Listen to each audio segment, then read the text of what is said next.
মা হুয়ার রূহ, মুহাম্মদ আমাদেরকে বলে শোনাও রূহ কারে বলে, কেমন করে আসে, কেমন করে যায়, এ ব্যাপারে কি জানো বলো। 2 নাম্বার প্রশ্ন, মান হুম আসহাবুল কাহফ, আসহাবে কাহফ সম্পর্কে কি জানো। 3 নাম্বার প্রশ্ন, মান হুয়া যুলকারনাইন, যুলকারনাইন বাদশা সম্পর্কে কি জানো। আল্লাহর হাবিব সাল্লাল্লাহু আলাইহি ওয়াসাল্লাম বললেন গাদান উজিবুকুম, আগামীকাল বলে দেব।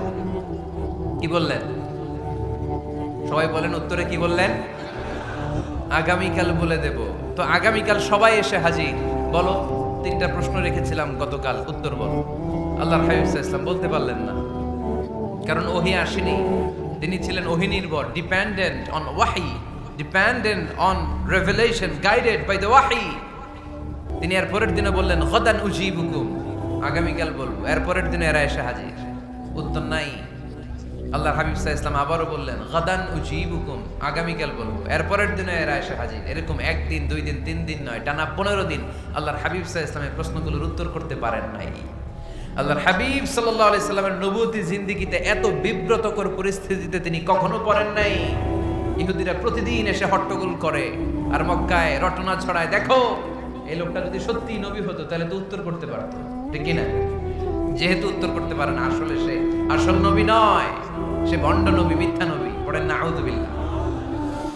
15 দিন পর আল্লাহ আয়াত নাযিল করলেন, ওয়ালা তাকুলান্না লিশাইইন ইন্নী ফাইলুন যালিকা গাদা ইল্লা আইয়াশা আল্লাহ।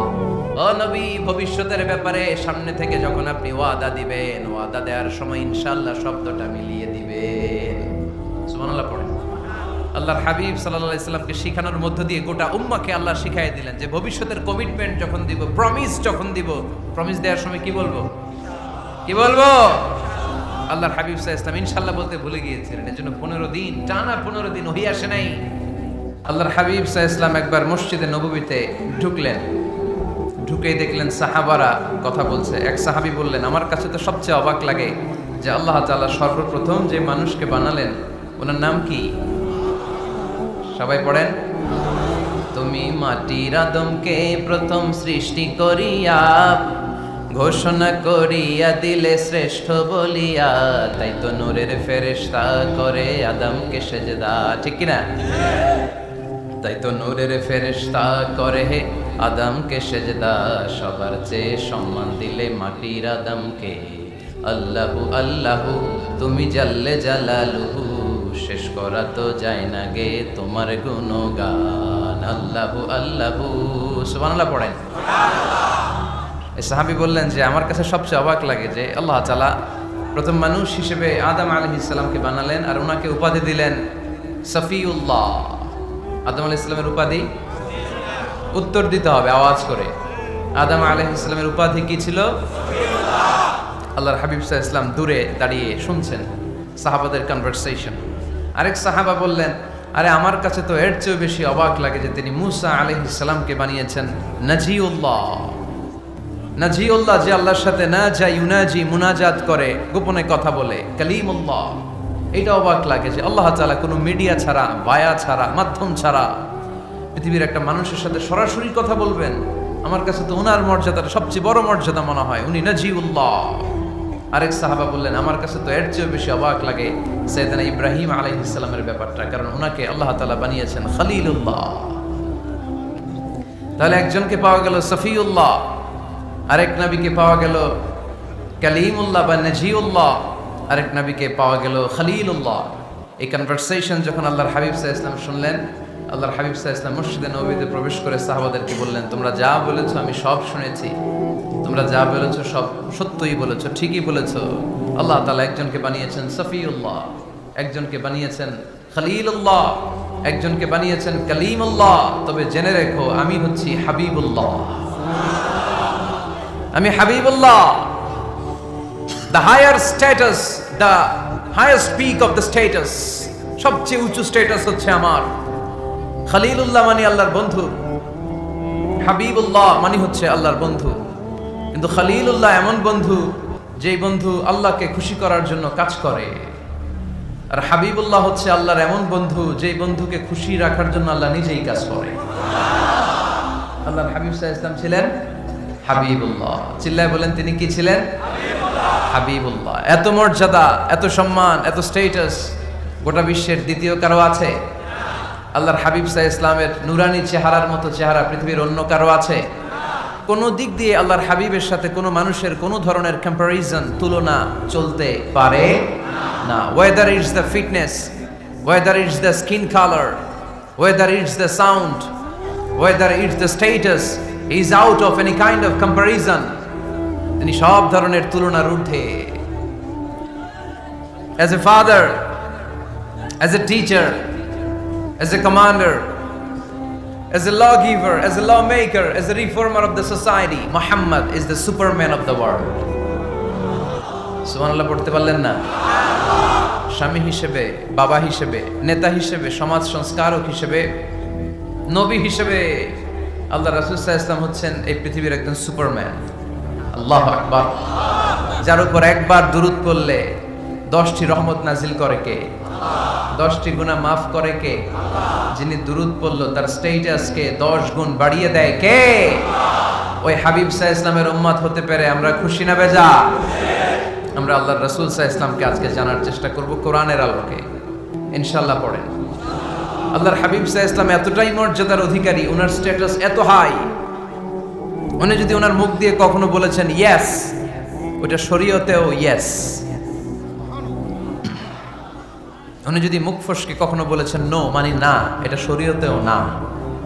তার মানে উনি হ্যাঁ বললে এটা হালাল হয়ে যায়, উনি না বললে এটা হারাম হয়ে যায়। উনি আঙ্গুল তুললে চাঁদ ভেঙে 2 ভাগ হয়ে যায়। উনি জমিন থেকে পা উপরে উঠালে আল্লাহর আরশের দিকে মেরাজে চলে যায়। উনি এমন নবী, উনারে বাদ দিলে ইসলাম থাকে না, থাকে? উনি এমন রাসূল, উনারে বাদ দিলে কোরআন বোঝা যায় না, কারণ কোরআন ওনার উপর নাজিল করেছে কে? আল্লাহ। উনি এমন হাবিব যাকে বাদ দিলে হাদিস বোঝা যায় না, কারণ এই হাদিস হচ্ছে এই প্রিয় নবীর মুখনিসৃত বাণী, ঠিক কি না? উনি এমন রাসূল যাকে বাদ দিলে সালাত বোঝা যায় না, কারণ সালাত কেমন করে পড়তে হয়, আদায় করতে হয় বিশ্বনবী হাতে কলমে শিক্ষা দিয়েছেন, ঠিক কি না? এক সাহাবী সালাত পড়ছিলেন, সালাত পড়ে আল্লাহর হাবিব সাল্লাল্লাহু আলাইহি ওয়াসাল্লামের কাছে আসলেন। আল্লাহ রাসূল বললেন, সাল্লি ফা ইন্নাকা লাম তুসাল্লি, রিপিট ইউর সালাহ because you didn't offer your সালাহ ইন এ কারেক্ট ওয়ে। আবার নামাজ পড়া হয় নাই। সাহাবী যে আবার পড়লেন, আবার আসলেন, আল্লাহর হাবিব বললেন আবার পড়া হয় নাই। সাহাবী পরে আসলেন, আল্লাহর হাবিব বললেন সাল্লি ফা ইন্নাকা লাম তুসাল্লি, আবার নামাজ পড়া হয় নাই। এবার সাহাবী এসে কেঁদে দিলেন, এসে বললেন ইয়া রাসূলুল্লাহ, এর চেয়ে ভালো তো আমি পড়তে পারি না। আল্লাহর হাবিব জড়িয়ে ধরলেন আর বললেন আসো শিখিয়ে দেই কেমন করে সালাত পড়বে। সালাতে কোনো তাড়াহুড়ো করবে না। রুকুতে যখন যাবে তোমার পিঠটা হবে স্ট্রেইট ফরওয়ার্ড, স্ট্রেইট ফরওয়ার্ড। রুকু থেকে সোজা হয়ে দাঁড়াবে, 2 সিজদার মাঝখানে সোজা হয়ে বসবে। সিজদায় যখন যাবে রিল্যাক্স করবে। সালাতে কি করতে হয়? রিল্যাক্স। আমার সাথে সাথে সবাই আওয়াজ করে পড়েন রিল্যাক্স। সালাতে রিল্যাক্স করবেন আপনি, তাড়াহুড়ো করতে পারবেন না। আল্লাহর হাবিব সাল্লাল্লাহু আলাইহি ওয়াসাল্লাম শিখালেন কিভাবে সালাত পড়তে হয়। তার মানে এই নবীরে বাদ দিলে সালাত বোঝা যায় না, এই নবীকে বাদ দিলে সিয়াম বোঝা যায় না। সিয়াম কেমন করে পালন করতে হয় এই নবী শিখিয়েছেন। এই নবীকে বাদ দিলে হজ বোঝা যায় না, কারণ এই হাবিব বলেছেন খুযু আন্নী মানাসিকাকুম, কেমন করে হজ করতে হয় আমার কাছ থেকে শিখে নাও। এই নবী এমন নবী, এই নবীরে বাদ দিলে জান্নাতে যাওয়া যায় না, ঠিক কি না? এজন্য এই হাবিবরে বাদ দেয়া যাবে? আল্লাহর হাবিবের চাইতে শ্রেষ্ঠ কাউরে পাওয়া যাবে? আমার নবীর চাইতে বিশ্বস্ত কেউ আছে? সে কোন বন্ধু বলো বেশি বিশ্বস্ত, সে কোন বন্ধু বলো বড় বিশ্বস্ত, কার কাছে মন খুলে দেয়া যায়, কার কাছে প্রাণ খুলে দেয়া যায়, হওয়া যায় অতি আশ্বস্ত। তার নাম আহমদ বড় বিশ্বস্ত। সুবহানাল্লাহ। ওনার চাইতে বিশ্বস্ত গোটা দুনিয়ায় দ্বিতীয় কাউকে খুঁজে পাওয়া যাবে? এজন্য উনি যা নিয়ে এসেছেন ওইটাই আমাদেরকে ধরতে হবে, because he is our model.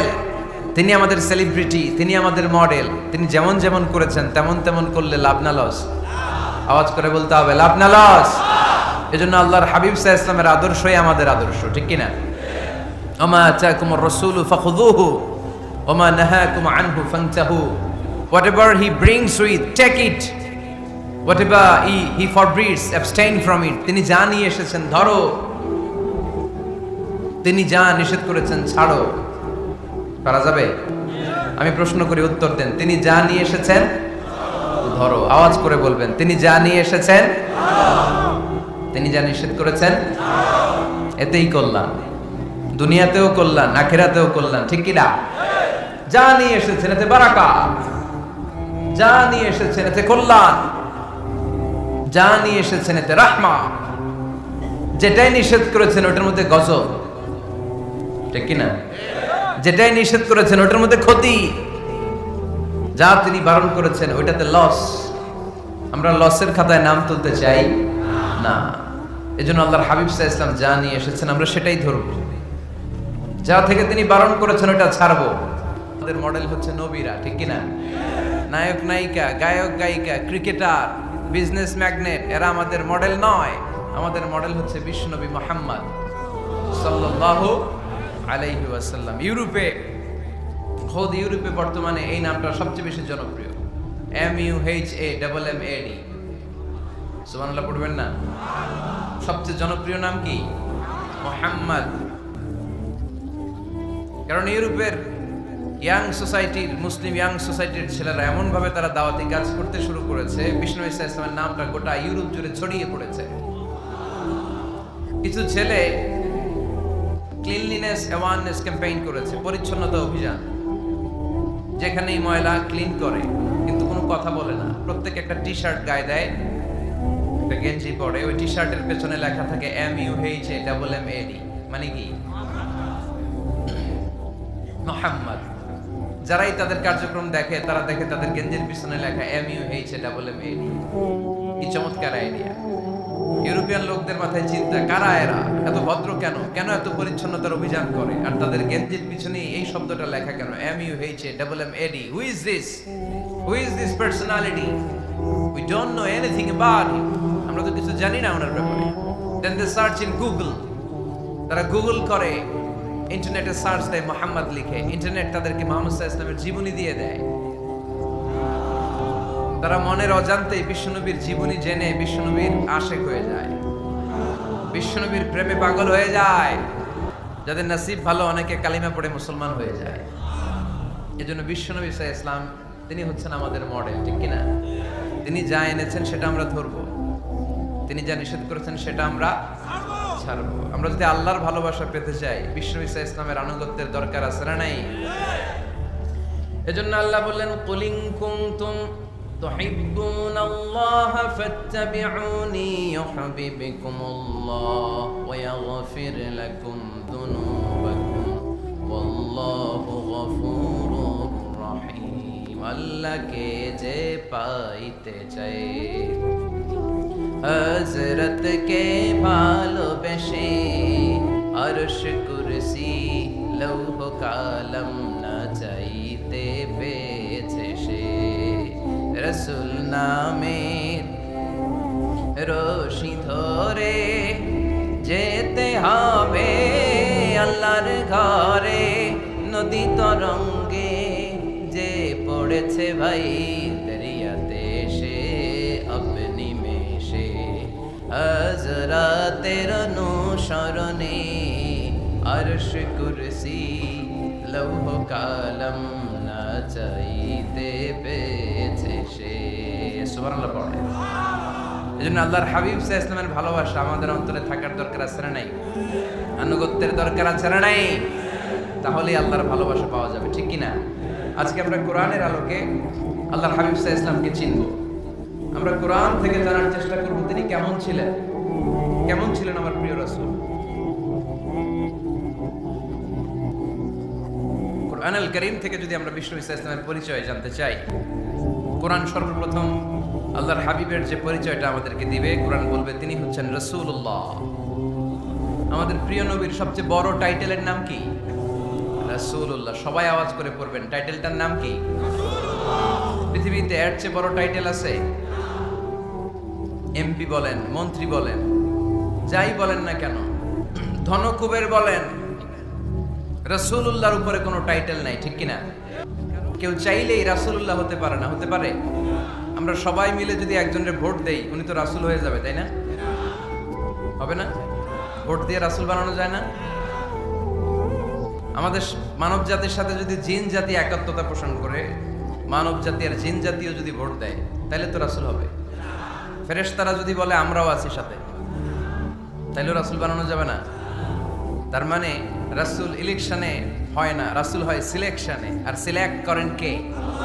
আল্লাহু ইয়ালামু হাইসু ইয়াজআলু রিসালাতাহ। আল্লাহই ভালো জানেন তিনি কাকে রাসূল বানাবেন। এজন্য চাইলেই রাসূল হওয়া যায় না, ভোট দিয়ে রাসূল বানানো যায় না।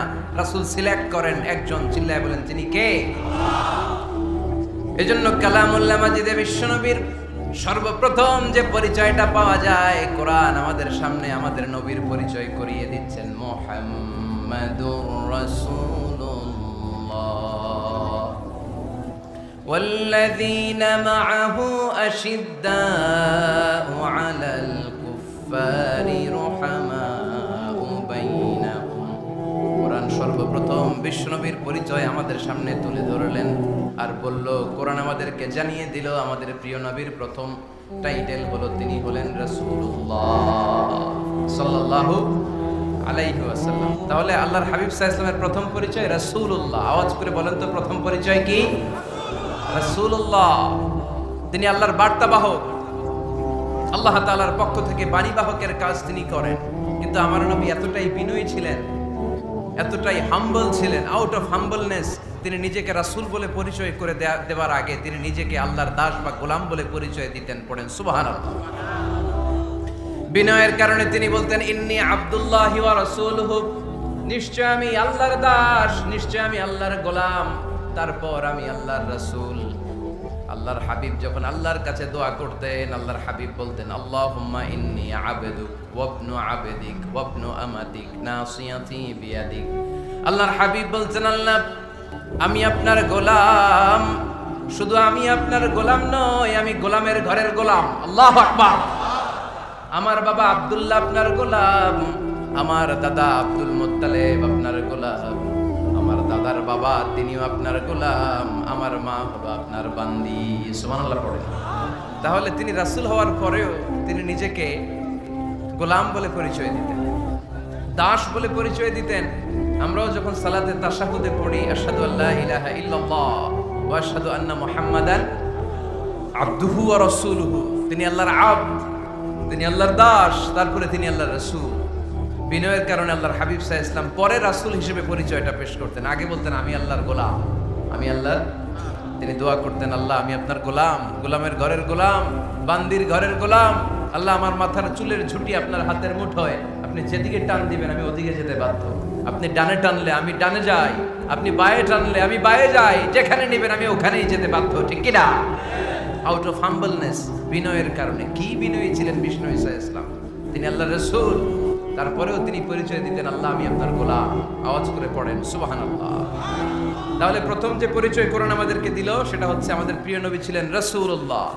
আওয়াজ করে বলেন পরিচয়টা কি? এর চেয়ে বড় পরিচয় হতে পারে? হতে পারে?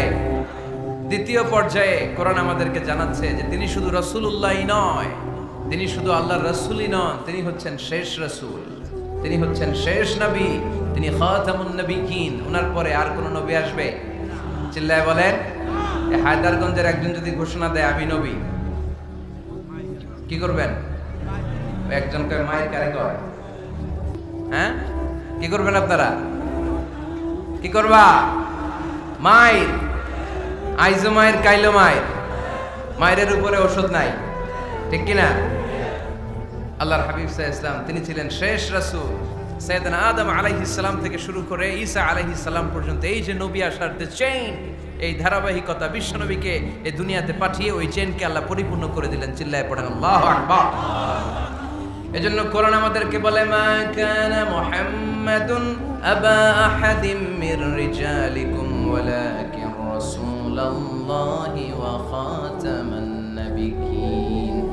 মুহাম্মদ তোমাদের কোন ছেলেদের পিতা নয়, পুরুষের পিতা নন, তিনি হলেন আল্লাহর রাসূল, তিনি হলেন শেষ নবী, তারপরে কোনো নবী হবে না, ঠিক কি না?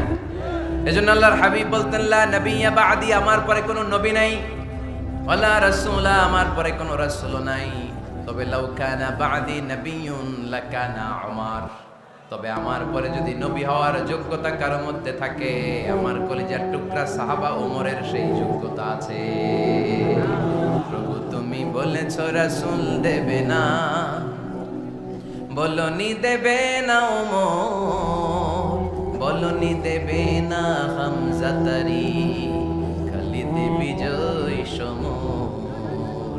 প্রভু তুমি বলেছো রাসূল দেবে না, বলনি দেবে না ওমর, বলনি দেবে না হামজা তারি, খালিদ বিজয় সমর। প্রভু তুমি বলেছো রাসূল দেবে না, ঠিক কি না?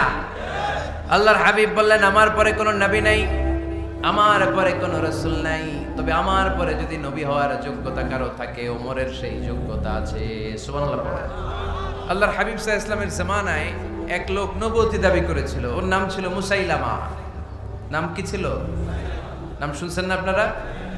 এসে নবুয়তির দাবি করে বলে, ইয়া মুহাম্মদ আন-নবুওয়াতু নিসফুন লাকা ওয়া নিসফুন লি, নবুয়ত তোমার অর্ধেক আমার অর্ধেক, আমার অর্ধেকটা আমারে বুঝায় দাও। নাউজুবিল্লাহ পড়বেন না? আল্লাহর হাবিব বললেন কি নাম তোর? এই বেয়াদবটা বলল আমার নাম মুসাইলামা। আল্লাহর হাবিব বললেন আজ থেকে তুই শুধু মুসাইলামা নয়, আজ থেকে তুই মুসাইলামাতুল কাযযাব, মিথ্যাবাদী ভণ্ড মুসাইলামা, ঠিক কি না? এই বেয়াদবটা বিশ্বনবীকে কপি করত, আমার নবী যেমন যেমন করতেন ও তেমন তেমন করত। আল্লাহর হাবিব সাল্লাল্লাহু আলাইহি ওয়াসাল্লাম মদিনার নবজাতক শিশুদের মাথায় হাত বুলিয়ে দিলে বাচ্চাদের মাথার চুল বড় হয়ে যেত। এই বেয়াদবটাও কপি করে অনুকরণ করে তার এলাকায় নবজাতক বাচ্চাদের মাথায় হাত বুলিয়ে দিত, কিন্তু চুল বড় হওয়া তো দূরের কথা, যেই বাচ্চার মাথার তালুর মধ্যে এই বেয়াদবের হাত লাগছে ওই বাচ্চাগুলোর মাথা আজীবন ছিল টাক মাথা, কোনো চুলই গজায় নাই। আল্লাহর হাবিব সাল্লাল্লাহু আলাইহি ওয়াসাল্লাম লোনা পানির কুয়ার ভেতরে কুলি করে ফেলে দিলে ওই কুয়ার পানি মিঠা পানির কুয়ায় পরিণত হয়ে যেত, আর এই বেয়াদব মিঠা পানির কুয়ার মধ্যে কুলি ফেললে ওটা লোনা পানির কুয়া হয়ে যেত। আল্লাহর হাবিব সাল্লাল্লাহু আলাইহি ওয়াসাল্লাম দোয়া পড়ে গাছের মধ্যে ফু দিলে গাছের ফলনে বাম্পার ফলন হতো, আর এই বেয়াদব কোন গাছের মধ্যে ধরলে মুহূর্তের মধ্যে ওই গাছ মরে যেত। তার মানে নবীর সাথে বেয়াদবি করেছে, ঠিক কি না? আল্লাহর হাবিব সাল্লাল্লাহু আলাইহি ওয়াসাল্লামের পরে আর কোন নবী আছে? মির্জা গোলাম আহমদ কাদিয়ানী নাম শুনছেন? শোনেন নাই? কে কে হাত তোলেন তো, সবাই শুনছেন? এই বেয়াদবটাও কাদিয়ান এলাকার লোক, সেও নবুয়তির দাবি করেছিল, কিন্তু তার পরিণাম ভালো হয় নাই, ঠিক কি না? নবীরা পবিত্র, নবীরা যেই জায়গাটাতে মারা যায় ওই জায়গাটাও পবিত্র, কিন্তু এই বেয়াদবটা মারা গেছে টয়লেটের ভিতরে, টয়লেটের টাঙ্কি ভেঙে পায়খানার গোডাউনের ভিতরে পড়ছে, পায়খানা খাইতে খাইতে পেটটা হয়ে গেছে এত বড়, মেথর এনে শিকল দিয়ে বেঁধে টেনে হিচড়ে একে উপরে ওঠানো লাগছে। এগুলো প্রমাণ করে আল্লাহর হাবিব সাল্লাল্লাহু আলাইহি ওয়াসাল্লামের পরে কেউ যদি নবুয়তির দাবি করে তার পরিণাম ভালো হয় না, চিল্লায় বলেন ঠিক কিনা? এজন্য সহিহ মুসলিমের বর্ণনা, আল্লাহর নবী বললেন মাসালি ওয়া মাসালুল আমবিয়া মিন ক্বাবলি কামাসালি রাজুল